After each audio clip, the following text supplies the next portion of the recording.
Hello everyone, welcome to our channel Ganeshay world. बच्चों, आज की वीडियो में हम क्लास 12th केमिस्ट्री में इम्पोर्टेंट टॉपिक पढ़ने वाले हैं, जो होता है पायस। और पायस के प्रकार क्या है, पायसीकरण क्या है, विपायसीकरण क्या है, ये सब पढ़ने वाले हैं। इसके बाद दोस्तों हम पायस के अनुप्रयोग उपयोग भी बताएंगे आपको कि पायस का उपयोग हम कहाँ करते हैं और क्यों करते हैं, है ना। तो ये सब चीज़ें दोस्तों आज की वीडियो में हम पढ़ेंगे। और तो देखते हैं इनको। और सबसे पहले हम पढ़ते हैं दोस्तों पायस के बारे में, है ना। तो दोस्तों पायस को समझने के लिए थोड़ा सा कोलाइडी विलयन के बारे में बताता हूँ मैं, है ना। कोलाइडी विलयन वैसे दोस्तों मैंने कई बार आपको बता दिया है, समझा दिया है ना। तो दोस्तों जो कोलाइडी विलयन होता है वो दो भागों से मिलकर बना होता है ना, जिसमें एक भाग होता है विलेय और दूसरा भाग होता है विलायक, है ना। ऐसा ही होता है ना। लेकिन दोस्तों कोलाइडी विलयन जब आता है तो विलेय को हम क्या बोलते हैं, परिक्षिप्त प्रावस्था। और जो विलायक होता है उसको हम क्या बोलते हैं, परिक्षेपण माध्यम। क्या बोलते हैं, परिक्षेपण माध्यम, है ना। तो सीधी सी बात दोस्तों, जो कोलाइडी विलयन है वो दो भागों से मिलकर बना होता है। एक होती है परिक्षिप्त प्रावस्था और दूसरा होता है परिक्षेपण माध्यम। तो दोस्तों जो कोलाइडी विलयन है ये बता ही दिया था मैंने कि ये 8 प्रकार का होता है, ठीक है। ठोस का ठोस में, ठोस का द्रव में, ठोस का गैस में, द्रव का ठोस में, द्रव का द्रव में, द्रव का गैस में, गैस का ठोस में, गैस का द्रव में। ये 8 प्रकार के कोलाइडी विलयन होते हैं। तो दोस्तों इनमें कोलाइडी विलयनों में एक हमने ये टॉपिक भी पढ़ा था कि पायस। मैंने उसमें पायस भी बताया था कि ये पायस क्या होता है। तो दोस्तों मैंने बताया था कि जब परिक्षिप्त प्रावस्था मतलब विलेय और परिक्षेपण माध्यम माध्यम मतलब विलायक, ये दोनों द्रव अवस्था में होते हैं, तो यहाँ पर जो विलयन बनता है उसे हम क्या बोलते हैं, कोलाइडी विलयन। ऐसा मैंने आपको बताया था। तो बस परिभाषा वही है, वह कोलाइडी विलयन या फिर तंत्र जिसमें परिक्षेपण माध्यम और परिक्षिप्त प्रावस्था दोनों द्रव होती हैं, उसे हम बोलते हैं पायस, ठीक है। इसके एग्जाम्पल हुए दूध, ग्लिसरीन, कोल्ड क्रीम। अब आपको एक डाउट जा रहा होगा कि सर ये दूध में विलेय और विलायक कैसे द्रव होती हैं, उसको समझाओ पहले। तो हाँ, मैं उसको समझा रहा हूँ। तो दोस्तों जो दूध होता है वो दूध दो भागों से मिलकर बना होता है। कितने भागों से, दो भागों से। एक जिसमें एक होता है क्या, वसा, और एक क्या होता है, जल। हाँ दोस्तों, जो दूध होता है उसमें दो ही पदार्थ होते हैं, एक होता है जल और एक होता है वसा। और दूध में जो वसा होती है वो उसकी मात्रा होती है ना, अधिक होती है। दूध में वसा की मात्रा क्या होती है, अधिक होती है। और जो जल होता है उसकी मात्रा कम होती है। आपको समझ में आ गया। तो और जो वसा होती है वो भी द्रव होती है और जो जल होता है वो भी द्रव होता है। आपको समझ में आया। देखो ये भी द्रव है और ये भी द्रव है। जब द्रव और द्रव आपस में मिले तो क्या बन गया, दूध, है ना। तो दूध क्या हुआ, एक पायस हुआ। क्या हुआ, पायस हुआ, है ना। इसमें हम देख रहे हैं कि जो परिक्षेपण माध्यम है वो भी द्रव है और जो परिक्षिप्त प्रावस्था है वो भी द्रव है ना।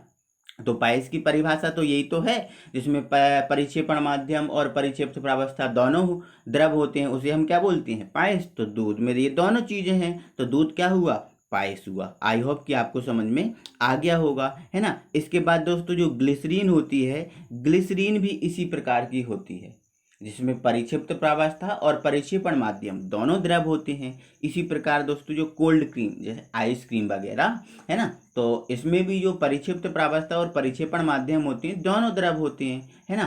तो ये भी जो कोल्ड क्रीम है वो भी किसका उदाहरण है, एक पायस का एग्जाम्पल है ना। अब ये कौन से पायस का एग्जाम्पल है उसको बताता हूँ, है ना। तो दोस्तों जो पायस होते हैं वो दो प्रकार के होते हैं, एक जल में तेल पायस और एक तेल में जल पायस।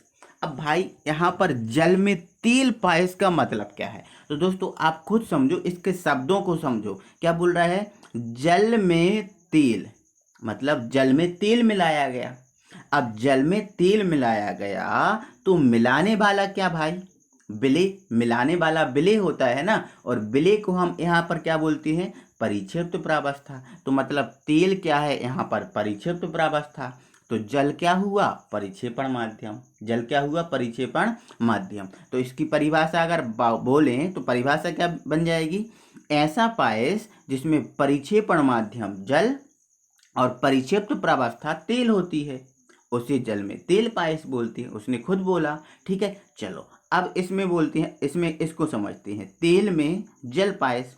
अब देखो यहाँ शब्दों को समझो, तेल में जल। तेल में जल मतलब तेल में क्या मिला हुआ है? जल। अब तेल में जल मिला हुआ है और मिलाने वाला क्या होता है? विलेय। और विलेय को हम क्या बोलते हैं यहाँ? परिक्षिप्त प्रावस्था। मतलब जल क्या है? परिक्षिप्त प्रावस्था है और तेल क्या है? परिक्षेपण माध्यम है। ऐसा है ना? हाँ, तो इसकी परिभाषा क्या हो जाएगी? ऐसा पायस जिसमें परिक्षेपण माध्यम के रूप में तेल और परिक्षिप्त प्रावस्था के रूप में जल होता है, उसे तेल में जल पायस बोलते हैं। ठीक है, चलो अब इनकी हम परिभाषाओं को आपको दिखाते हैं, है ना। तो पहला है हमारा जल में तेल पायस, बहुत इजी है ना। वह पायस जिसमें परिक्षिप्त प्रावस्था के रूप में तेल, परिक्षिप्त मतलब विलेय के रूप में तेल, और परिक्षेपण मतलब विलायक के रूप में जल होता है, उसे हम क्या बोलते हैं? जल में तेल पायस। कोई दिक्कत नहीं, बहुत इजी है। और इसका एग्जाम्पल क्या हुआ दोस्तों? दूध। दूध में क्या होता है? दूध में क्या होता है दोस्तों? एक मिनट, हाँ दोस्तों मिस्टेक हो गया। दूध में अधिक मात्रा में जल होता है। दूध में क्या होता है दोस्तों? अधिक मात्रा में क्या होता है? जल होता है। और कम मात्रा में क्या होती है? वसा होती है। एक मिनट, हाँ दोस्तों ये ऊपर मैंने थोड़ा सा मिस्टेक कर दिया है शायद, है ना, तो उसको आप करेक्ट कर लीजिएगा। ठीक है, परिक्षिप्त प्रावस्था के रूप में क्या होता है? तेल होता है। मतलब कम मात्रा में क्या होता है? बसा होती है। कम मात्रा में बसा को ही तो तेल बोलते हैं। ठीक है, और अधिक मात्रा में क्या होता है? जल होता है ना। तो यहाँ पर ये दूध किसका उदाहरण हुआ? जल में तेल पायस का। जल में तेल पायस का। ओके, क्लियर है। चलो इसके बाद हम आगे बात करते हैं, और दूसरा है हमारा दोस्तों तेल में जल पायस। क्या? तेल में जल पायस। चलो समझ लो इसको, है ना। तो दोस्तों वह पायस जिसमें परिक्षिप्त प्रावस्था के रूप में जल मतलब कम मात्रा में जल तथा परिक्षेपण माध्यम के रूप में तेल होता है, उसे हम क्या बोलते हैं? तेल में जल पायस, है ना दोस्तों। जैसे ग्लिसरीन, हमें देखा है कि ग्लिसरीन बहुत चिपचिपी होती है, हम उसको बिना जल मिलाए लगा ही नहीं सकते, है ना। तो उसमें क्या होता है? परिक्षिप्त मतलब विलेय। कम मात्रा में क्या होता है? जल होता है, और अधिक मात्रा में क्या होता है? तेल होता है। अधिक मात्रा में तेल होता है ना। और तब ये ऐसी कोई कंडीशन बनती है कि जिसमें कम मात्रा में जल और अधिक मात्रा में तेल हो, तो उसका उदाहरण क्या हो जाएगा? ग्लिसरीन, है ना। और दूसरा एग्जाम्पल इसका पनीर। जो पनीर होता है ना दोस्तों, उसमें भी ऐसा होता है ना। उसमें क्या अधिक मात्रा में क्या होता है? तेल होता है, और कम मात्रा में क्या होता है? जल होता है। वैसे भी आपको पता है। ठीक है, इसके बाद जो कोल्ड क्रीम, जो आइसक्रीम वगैरह इस टाइप से, है ना। तो दोस्तों ये इसके एग्जाम्पल हुए। आई होप कि आपको समझ में आ गए होंगे, है ना। तो दोस्तों आगे हम बढ़ते हैं, और आगे हम पढ़ते हैं दोस्तों पायसीकरण। अब ये चीज़ है ना, ये चीज़ इम्पोर्टेंट है, पायसीकरण। अब ये पायसीकरण क्या है उसको समझ लो। तो दोस्तों आपने जनरली देखा है, समझा है, क्या समझा है, क्या देखा है दोस्तों? आपने देखा है कि जो पायस होते हैं, मतलब जो दूध है, जैसे दूध का ही एग्जांपल आपको बताऊं, तो ये जैसे दूध है दोस्तों, आप ये बताओ दूध है, ये दूध कब तक दूध रहेगा? जब तक कि उसका दही ना बन जाए। जब तक कि उसका दही ना बन जाए तब तक तो दूध रहेगा। अब दही बन गया तो फिर काय का दूध? ये बोलो होगा क्या ये दूध? नहीं होगा। तो मतलब जो पायस होते हैं दोस्तों वो अस्थायी होते हैं। उसी प्रकार दोस्तों कोल्ड क्रीम, अब ये कोल्ड क्रीम कब तक कोल्ड क्रीम रहेगी? जब तक हम उसको खाएंगे नहीं।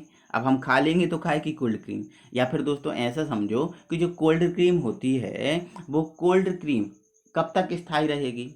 बोलो, जब तक हम उसको फ्रीज में रखे रहेंगे तब तक स्थायी रहेगी, है ना। जैसे ही हमने फ्रिज में से निकाल कर बाहर कर दिया तो वो धीरे धीरे पिघल जाएगी। क्या वो फिर आइसक्रीम कोल्ड क्रीम रहेगी? क्या नहीं रहेगी, है ना। तो ये चीज़ क्या है दोस्तों, जो पायस होते हैं वो अस्थायी होते हैं।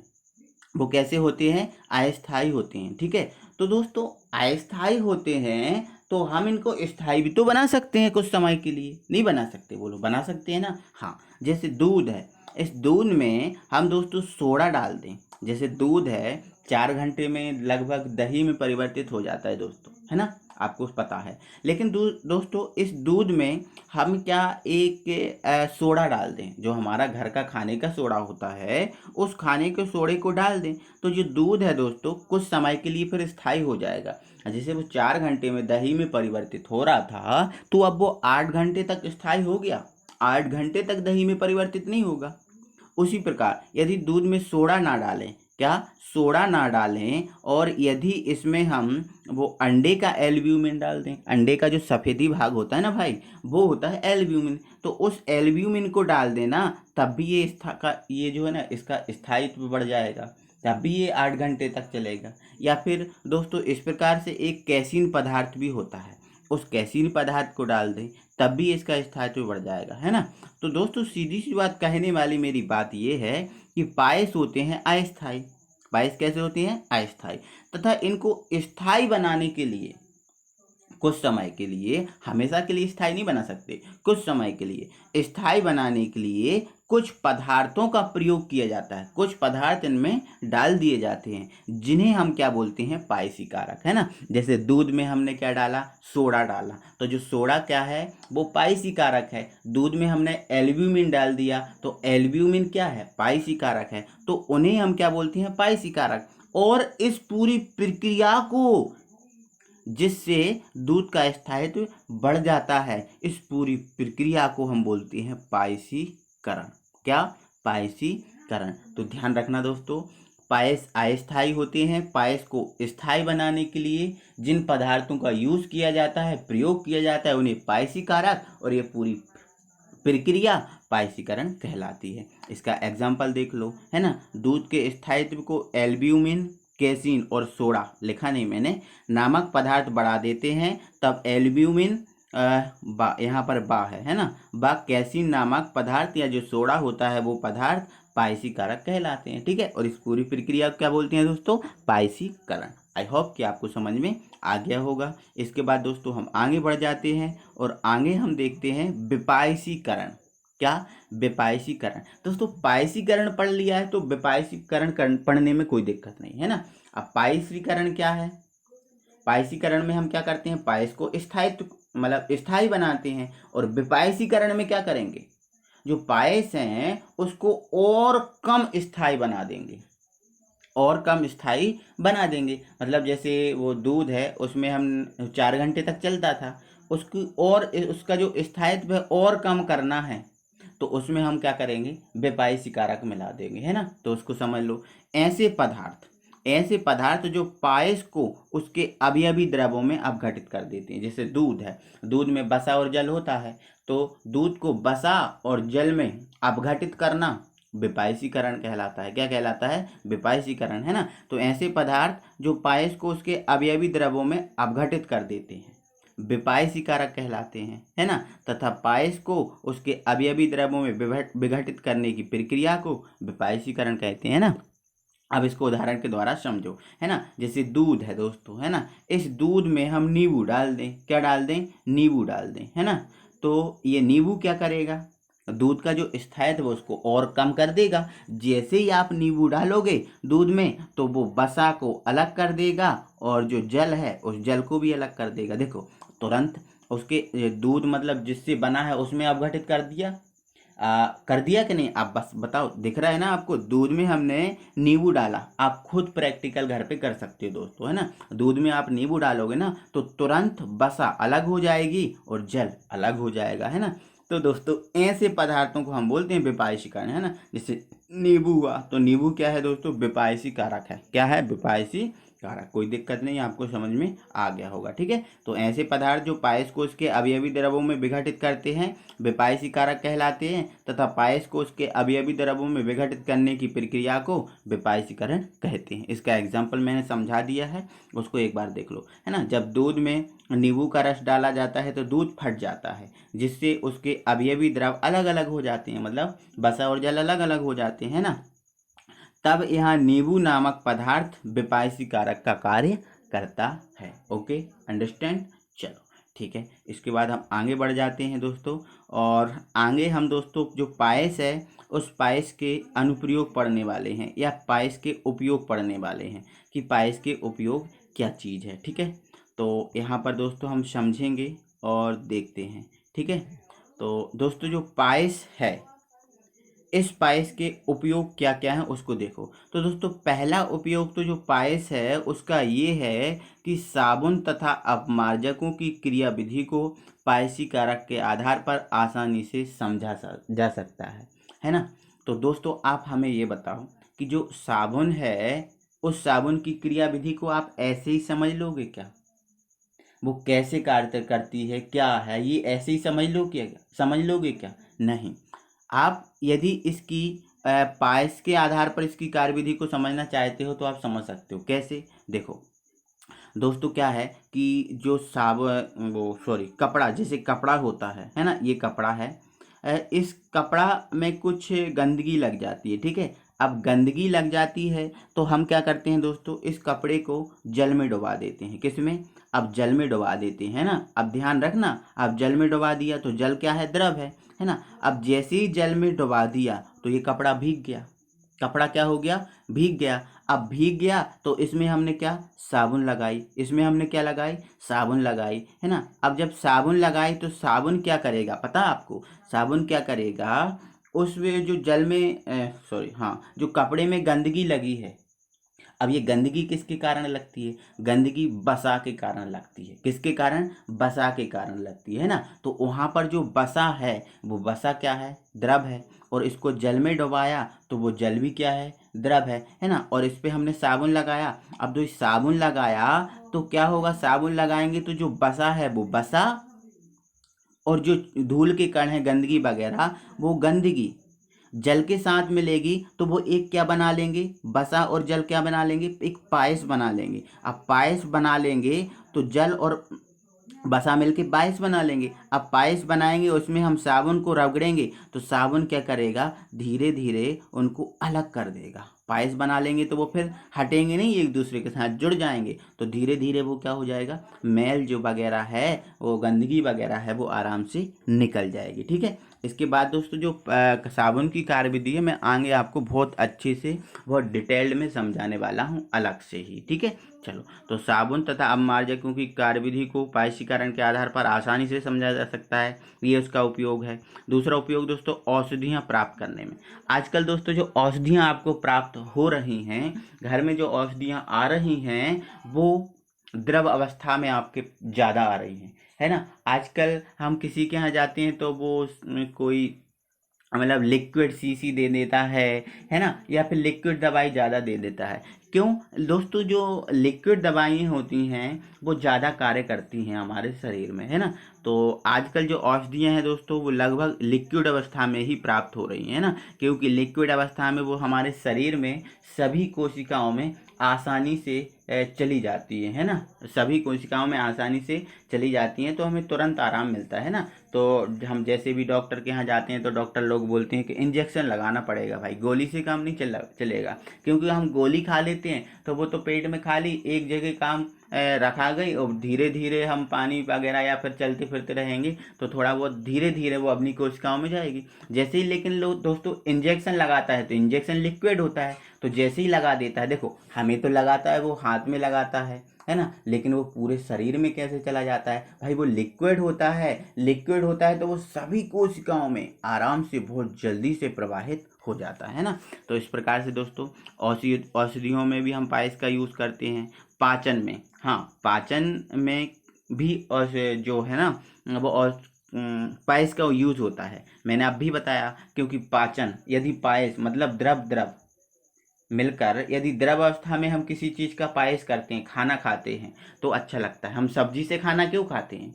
क्योंकि वो थोड़ा सा क्या हो जाती है, जो हम खाना खाते हैं वो लुगदी के रूप में हमारे शरीर में पहुंचता है। अब सूखा सूखा खा लो तो कल को या फिर खाएंगे और उसके बाद तुरंत पेट दर्द करने लगेगा, है ना।